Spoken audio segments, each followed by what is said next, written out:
Almost give up, gotta crawl. Feels like too much. Pick back up again, back up again, back up again. Can't get scared to try.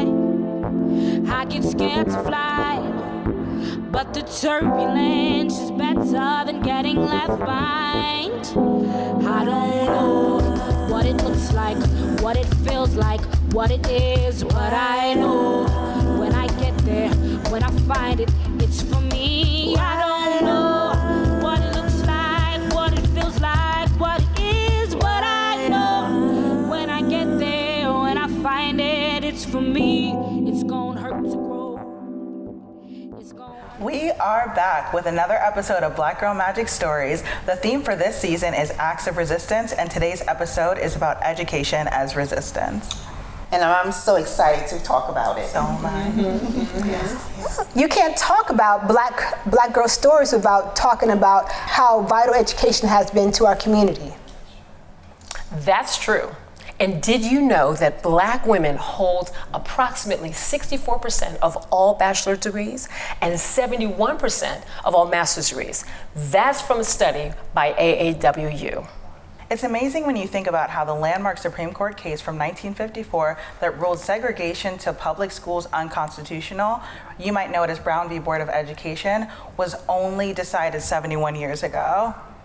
True, but let's be real. Our people were well educated before all of this. Through homeschooling and through our ancestors' traditions, we had it all together even before we had the opportunity for equal education systems. Yeah, that's right, that's right. And it's amazing how we prevail and strive in the midst of systems that wasn't designed for us. That's also true. We have a long and deep history of taking education in our own hands and creating thriving institutions for our people. Howard University, aka Black Harvard, is an historically Black university, an HBCU, and it was started in 1867 right here in Washington, D.C. And the first HBCU was Cheney University in Pennsylvania, which was founded in 1837. Yeah. These historic institutions are preserved oral traditions from the diaspora, our enslaved ancestors risking their lives to learn to read, and this very museum that we are filming in today are all examples of education as resistance, and I'm so ready to talk about it. So, what is your education story, and how does it relate to today's theme of resistance? Well, I'll go first. So I'm a homeschooler, and by the very definition of what we do, we are all about education as resistance. That's what we do. And for me, it started with my first child. You know, we were looking at what we were gonna do, or were we gonna look at the public school system, and unfortunately, I don't know if anybody's seen the results of late, but NAEP has their most recent results, and it's showing that our kids are being failed by the public school system. And so, you know, my life's work, for the most part, has been homeschooling and building a homeschool community, which is now 95% Black and brown. And so we are education disruptors. So when you talk about resistance of education, or education as resistance, I'm right there, because I've been living it, and I'm seeing the result of what happens when parents take, just as we were talking about earlier, take education into their own hands, and they build thriving communities. There are thriving communities all over this country that are done by us, for us. So that's why I'm here, yeah. I would say my education story is one of triumph and therefore resistance. I know that early on I was discounted by a lot of teachers, and I wish I could call it anything else, but it was racism. I grew up in an elementary school where I was one of 2 Black children in my classes, sometimes the only one. And there were a lot of discouraging things said to me early on that I could have internalized, but because I had a strong home base of education. My parents were very education focused. We were at home doing book reports that were not a part of school. They had us doing Black History book reports. And it really did instill in me that I was intelligent regardless of what some of these teachers had said to me, in the ways in which they looked down upon me, didn't want to help me with questions that I had. And so moving forward from there, I was determined to prove them wrong. And now I have 2 higher education degrees. And I think that yours is a common story. you'll find that, I know in our community, we find that over and over again, that kids, especially Black and brown kids, in the school system tend to be marginalized. One of the things that they find is that the history that's presented to them, they don't necessarily see themselves in literature or the like. Some of that's changing, but I think one of the things that happens is that when you don't have models that you can see, where you can see yourself in that and see yourself succeeding, right, then that does something to these kids. And that's where you have parents that are saying, enough, I'm going to go and do this. I'm going to take matters into my own hand, and I'm going to be able to teach my kids about their culture, about their identity. And these are things that, unfortunately aren't happening as much as we'd like to see them happen in the traditional system. Nia, I can somewhat relate to your situation. So I remember being probably in first or second grade and going to a predominantly non-Black or brown school, and I remember my first grade teacher pretty much wanted to keep me back, and one of the things I pride my mother on, she fought. She went to the PTA meetings, she went to the parent school conferences, and a lot of times necessarily we don't always do that. So I think that's important, because you have to be there for your children. You have to go to bat for them. You have to fight for them, because a lot of times in our communities, education is all you have. Because if you want to get out here and do anything, have a job, you have to have the basic foundation. And of course, it's great to get a high school diploma, but some people don't necessarily even have that. You have to have the basic foundation. You have to have knowledge. Knowledge is key in any and everything you do. And regardless if you have education or not, you just open a book, you gain knowledge. You have to have knowledge. You have to have some type of education. So I'm just very thankful for my mother that even in elementary school, high school, throughout, that she constantly pushed me. And my sister and I, when we were finishing up our degrees, we kind of, unfortunately, like, oh, I don't feel like I've finished raising you until you've got your degree. So it was kind of like, oh, okay, going to go ahead and finish my degree. But looking back, I realized she came from a household where her mother got married at 15. She never graduated high school. Her parents were sharecroppers from down south. So education was so important, especially in that household. My aunts and uncles, a lot of them went to the military. They went off to get their higher education, but that's not always the case with a lot of families. So you have to keep pushing towards your education to make you a better person, and then your community in general better. Absolutely. Well, there are a lot of barriers. I grew up in the South, and I was in the school. We were happy. We were learning. We thought we were doing well, and then boom, okay, integration. You got to be bused to another school, like out of your community, thrown into a classroom with students that don't look like you, and you're expected to excel, and it was just really rough. It was really rough. It was really rough. It's like, I know we got to move forward, but can we go back to like the Black teachers? They really cared. They really cared. They wanted to see us grow. They wanted to see us thrive. They really did. But I didn't feel that when I went into the other schools. It was just totally different. I felt like I was in I'm like always competing, always competing against my white counterpart, it's just like, just didn't really feel comfortable in the classroom, didn't feel comfortable riding a bus outside of my community, people calling your names, it just didn't, it really had an effect on you. You couldn't really focus on learning because you had all these fears about what's going to happen to me on my way to school or what's going to happen to me on my way back from school. So, and you're looking at some of your classmates and they're, it was just totally, I don't want to go back there. Absolutely. I don't want to, yeah. Oh, and even just the act of showing up for school every day is powerful in and of itself, and is an act of resistance to face teachers and students who might not want you there, and to still be bold enough to say, I'm going to get my education regardless. Like, that is amazing. And it's something that we imagine is so long ago, but it really wasn't. But I'm thankful for my mom, because my mom, like Unique's parents, grandparents were sharecroppers. My mom went to 6th grade. She didn't have the opportunity to go to farther, because that's what the schools, the little schools, like they say it in the South, they only went to 6th grade. You didn't have the transportation to go into the town where the high schools were, so that's where you stopped. But my mom understood that, so that's why you better go to school. You're going to school. Mm-hmm. You're going to school, and you better not come home with nothing less than a B. Why? And I remember getting a C one time. Why you got a C? I don't understand why you have a C. Better not happen again. I was like, because she understood that was the only thing that was going to free us, our education, because education is power, and once you have it in your head, nobody can take that away from you. Yeah.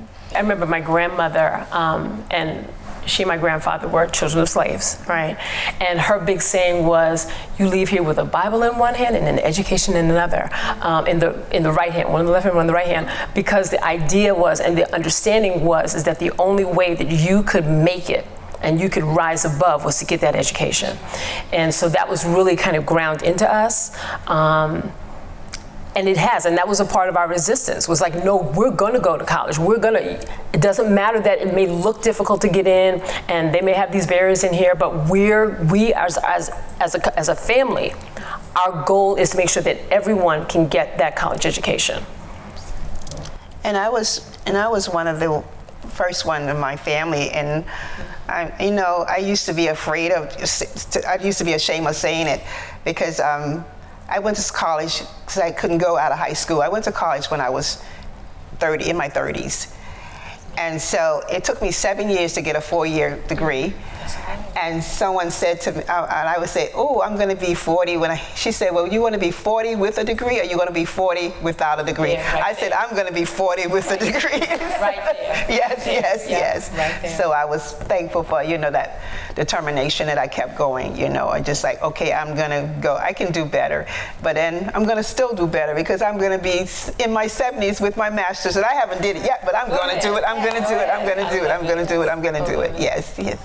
Whenever you talk about, like, not just homeschooling, but now this rise of microschool, a lot of that, if you think about it, came out of the pandemic. One of the things that the pandemic did for us is that it pretty much pulled off the veil of what was happening in the classrooms.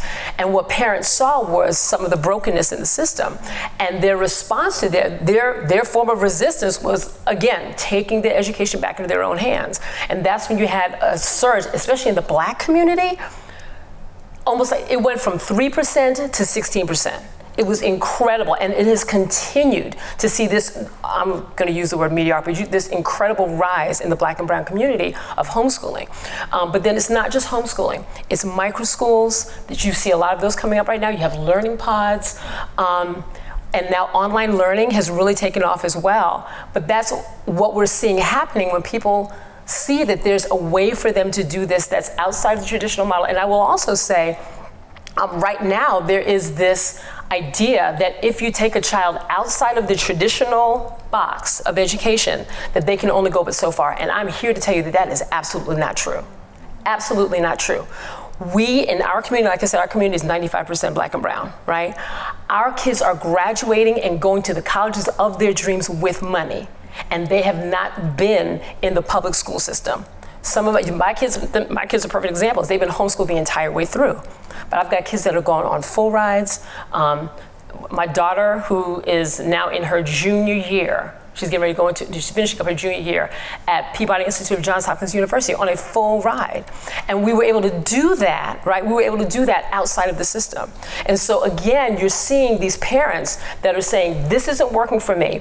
And it can be any number of reasons. If you have special needs kids, and this you see a lot happening where they're not getting what they need in the regular system. And so parents are saying, we can do it ourselves. And so you have incredible communities that are rising up now, where these kids are getting educated in a way that is meaningful to them, where they can see themselves and see themselves as being successful, right? So it doesn't have to happen within the traditional model of education.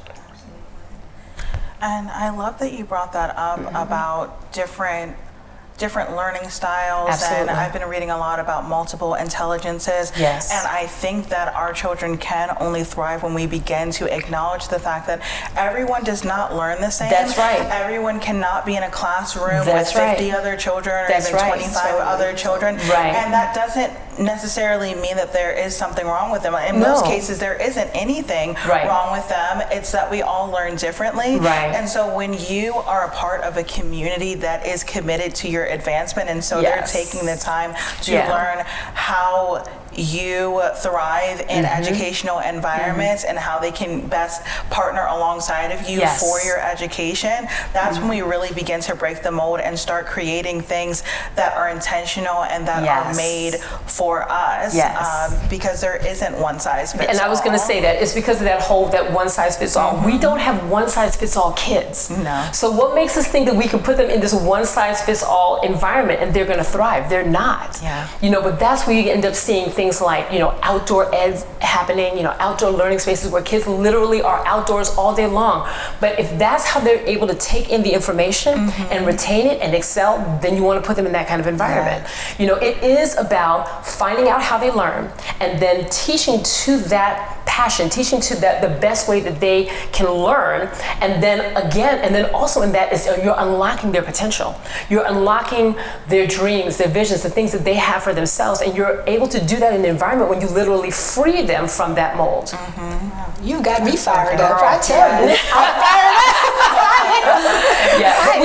But we see it happening all the time. Wow. And I love when we see it happening in our community. When we have those incredible success stories of kids who may have been kind of set to the side, oh, well, you can't do this. And they're put in an environment that says, no, you absolutely can. Yes. And we're going to equip you so that you absolutely can. And whatever it is that you dream about, you can absolutely achieve it. Yes. That's when we're talking about education is resistance. That's what we're talking about. Resisting that stereotype that's out there, resisting that model that's out there, and instead unleashing these kids to their full potential. So most recently, I'm in my mid-40s, I got diagnosed with ADHD. And I happened to, when you're going through the process and you get diagnosed, you kind of look back. I look back at some report cards when I was in elementary school, and I noticed how the kindergarten teacher was saying how I transposed words and little different things I did as far as focus, little things like that. And I never really got the attention. I did good in school. I bust my butt. Math and science were not my strong points, but I did good in school. I passed. I got pretty good, decent grades. But as I got older, I started to notice some things. And then when I got diagnosed, it was kind of like, okay.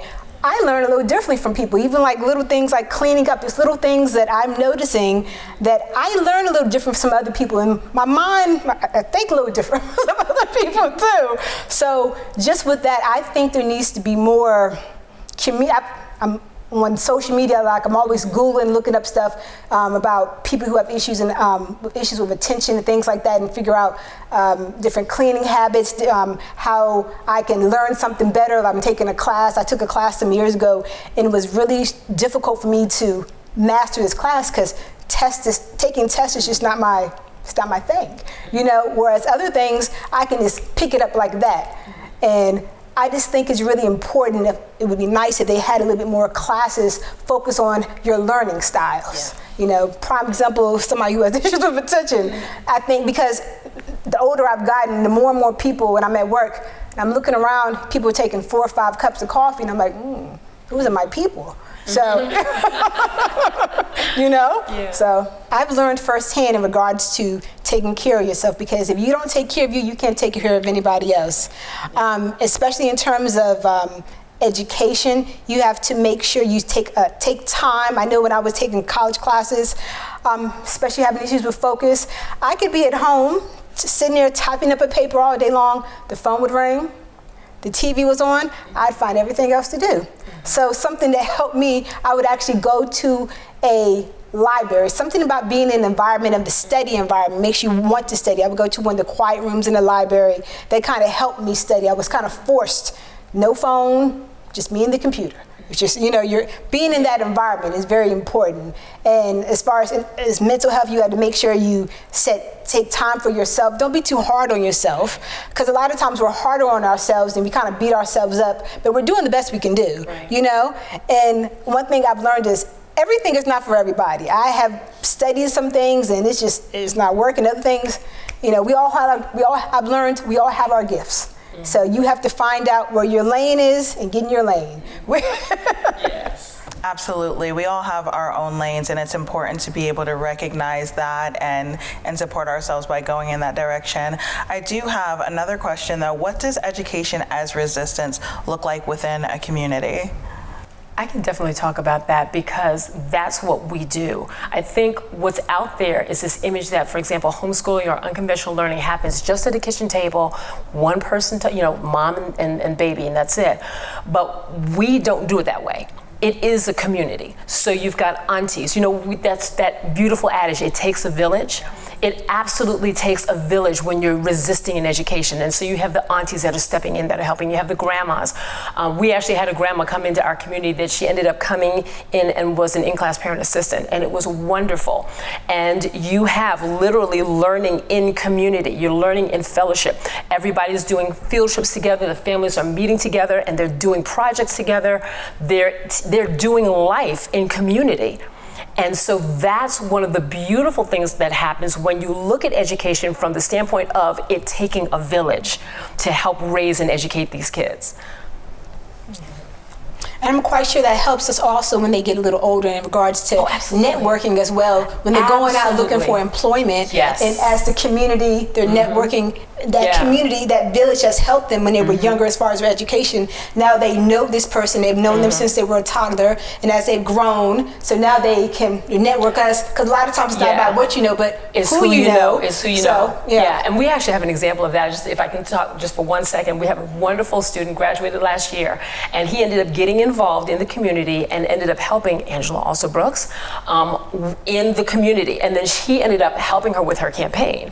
And so again, what you just said, that it's not just what you know, but it's who you know, making those community connections, right, with who knows whom, right, that can open up a door for an internship, that can open up a door for a part-time job, that can open up a door to helping you figure out what it is that you want to do long term. That absolutely happens in the context of community. And community is there to support you and encourage you.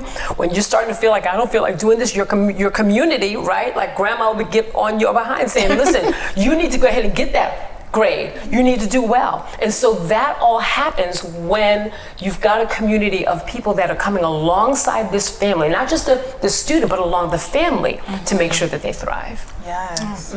That's so good. And before we go, we're going to catch up with Oju and Miss Debbie, and they're going to give us a tour around the museum.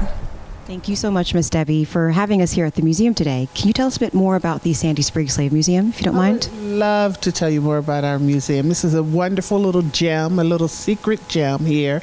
We have been here since 1988. We were founded by Dr. Winston Anderson, who came to this country as an immigrant from Jamaica.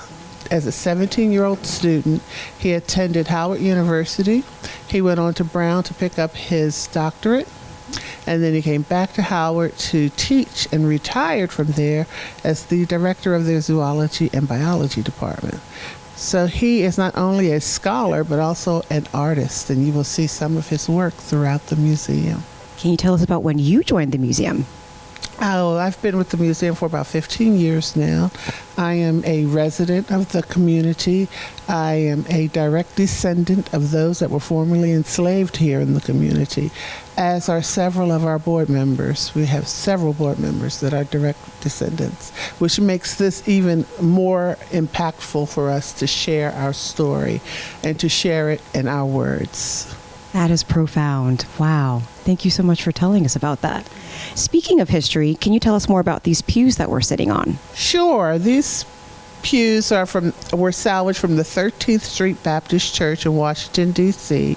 They are approximately 100 years old, and they serve a purpose in this part of the building because our sanctuary was used for church services prior to COVID, but the congregation decided not to come back. That's profound. Thank you. We're sitting on true history right here. and talk about quality. They're still here. 100 years old, yes, and they're sturdy. That's good. Can you tell us more about the tapestry that is currently to our left? Sure, that is the story of the birth of Jesus Christ, and it is read from the right to the left because it's written in Amharic. And one of the highlights for us here at the museum is to see the expressions on our visitors' faces when they come in, and they can read what the story is telling us. There was an occasion where one gentleman came in and he just paused and cried for a minute, and then he got him composed himself and was able to read the story. Profound again. Thank you so much for sharing, Miss Debbie. So what's next? We're going to journey to the building of America, where we have on display the tools, the toils, and the trades that went into building this country. Ready.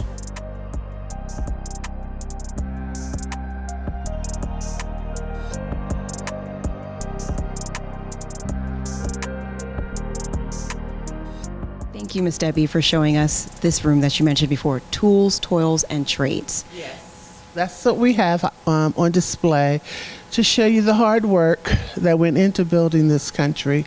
We're oftentimes told that we didn't do anything, but given the historical views of people, we want to make sure that you understand Africans and African Americans worked hard to build this country.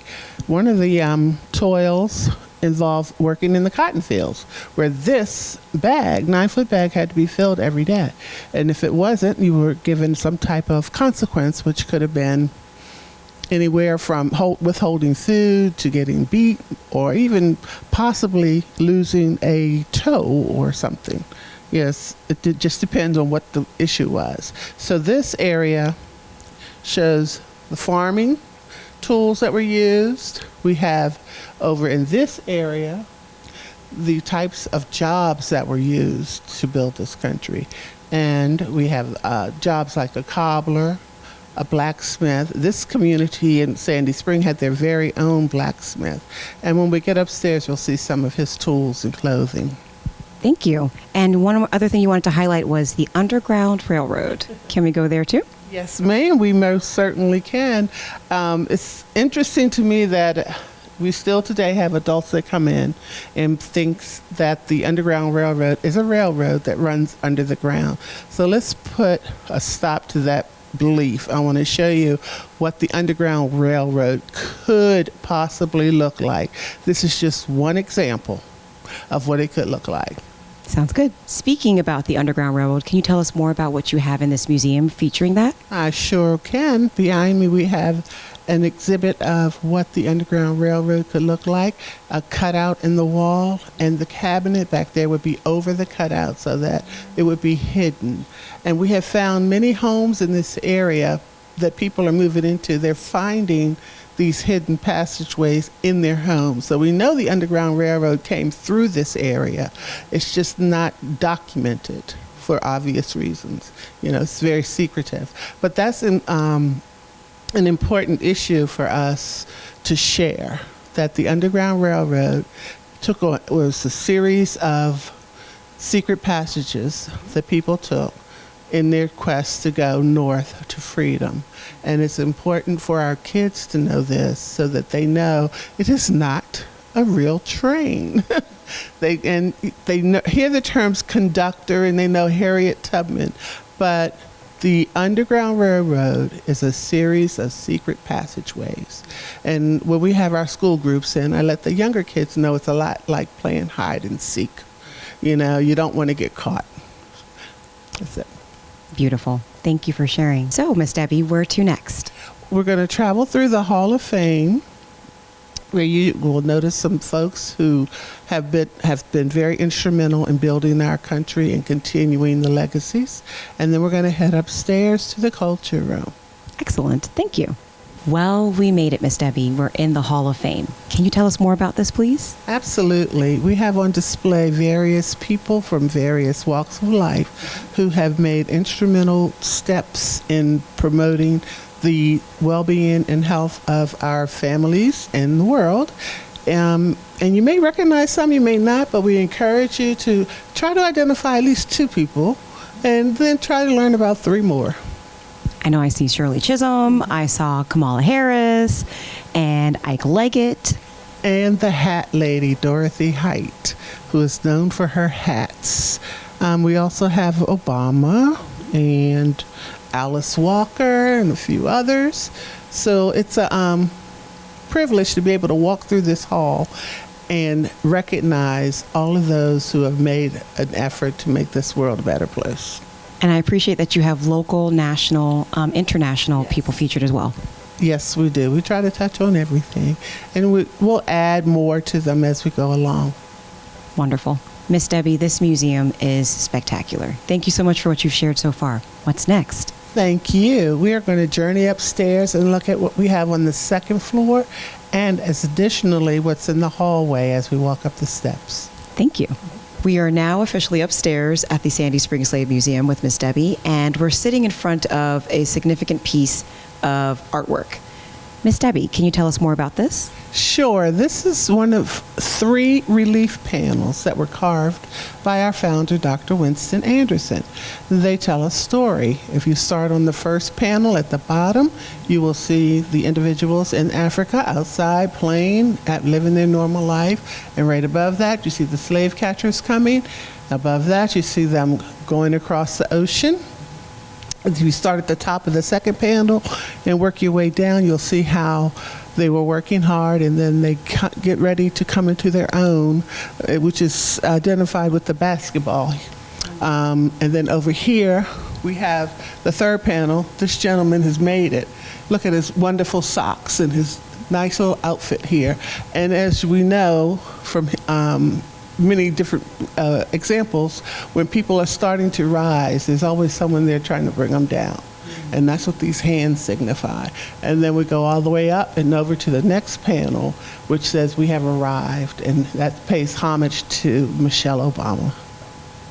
Beautiful. Thank you for sharing that story. Yes, this is a wonderful panel. It took a lot of work, and I believe it's made out of mahogany wood. And as I said earlier, Dr. Anderson is not only a scholar, he's also an artist. Fantastic. So, Miss Debbie, for someone who's a first-time visitor like myself, thank you so much for what you've already been sharing about this museum and about the panels made by the founder. Can you tell us a bit more about the upstairs and as well as the grounds of the museum? Sure. Upstairs we have 4 rooms and an entrance. Let's start at the entrance. When you come in, there's a mural of the slave auction block in South Carolina. And that mural was taken from the picture of Life magazine, and it was painted by a local artist who is the art department, works in the art department at DeMatha High School. And then we have our culture room, which has on display the textiles, musical instruments, furniture, and an assortment of items and artifacts you'd find across the African diaspora. We have, next to that room is the Civil Rights Room, which we have on display the shackles and slave documents and things that were used, propaganda as such, that were used to stop the rise of recognition of influence of African Americans and Africans.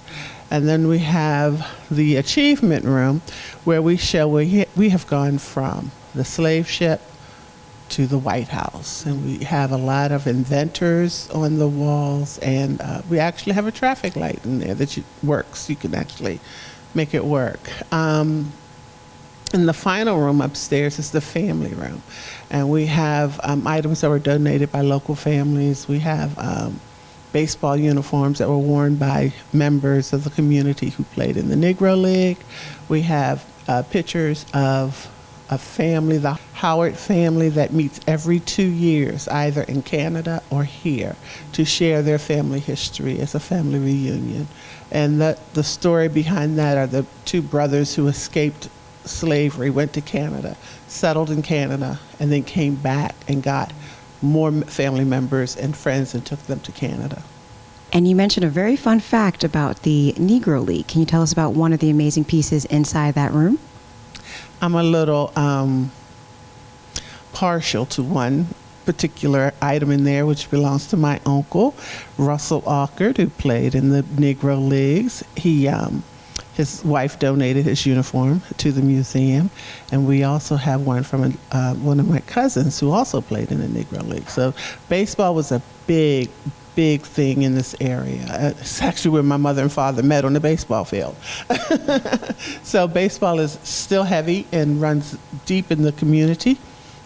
And what else do we have in there? We have pictures of Mr. Hill, Robert Hill, who was a local businessman who made it possible for black people to purchase their homes that he built.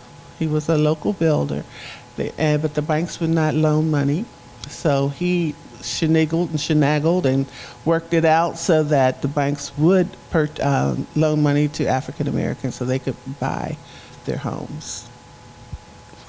That is fantastic. Tell us more about the outside world, Miss Debbie. Outside, we have on display the African American Heritage Trail, which has 18 panels of local buildings and some families that were very prominent in the community.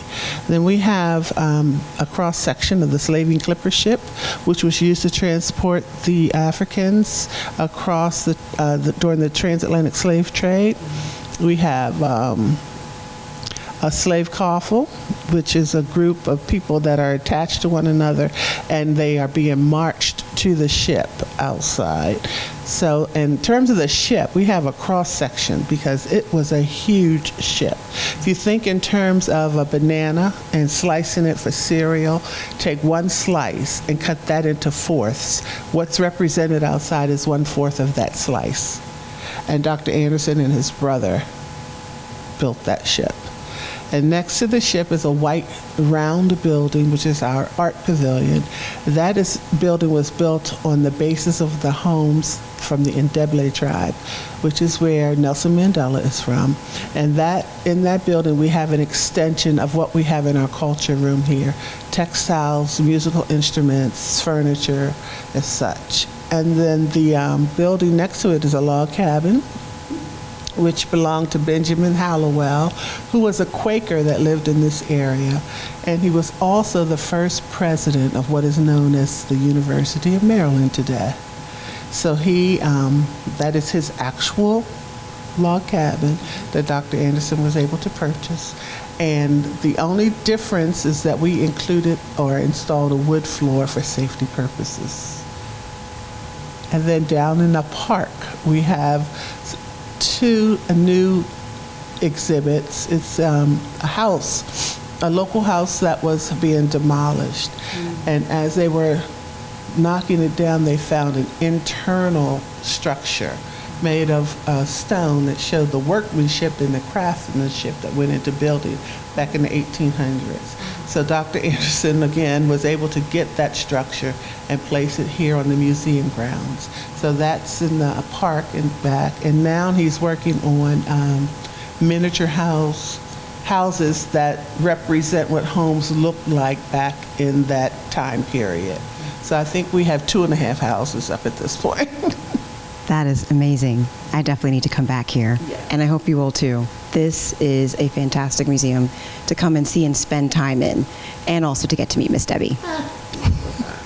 Thank you. Thank you so much for your time, Miss Debbie. Any last remarks? Anything that's a fun fact that you haven't shared already with us about this museum? Oh, I have a fun fact. The building across the street is named the Ross Body Community Center. It is named after Dr. Troy Body's dad, who was the first black principal in Montgomery County. Wow. Talk about history. Fantastic. Thank you, Miss Debbie. You are welcome. We're open on every weekend on Saturday and Sunday from 11, and the last entrance for tours is at 4 o'clock. And through the week, if you have a group you would like to bring, please call or go on our website and schedule a visit. Through the week, it's by appointment only, but on the weekends, you can come and go as you please. So there's one more thing you wanted to share with us, Miss Debbie. What is it? Please, thank you. I would like to, when you come to visit us, we hope that you can leave with the knowledge that black history did not start with slavery. Slavery is the interruption of Black history. That is a mic drop. Thank you, Miss Debbie. Thank you all so much. My name is Oju with Black Girl Magic Stories, and don't forget to live in your truth. Thank you so much for watching, and see you again. Well, that is all the time we have for today. Thank you so much for joining us. Check out livingyourtruth.org for community resources and information on how to get involved. And as always, Remember to live in your truth. Give up, gotta crawl. Feels like too much. Pick back up again, back up again, back up again. Can't get scared to try. I get scared to fly. But the turbulence is better than getting left behind. I don't know what it looks like, what it feels like, what it is, what I know. When I get there, when I find it, it's for me. I don't know what it looks like, what it feels like, what it is, but I know when I get there, when I find it, it's for me. It's gonna hurt to grow. It's gonna hurt, I know.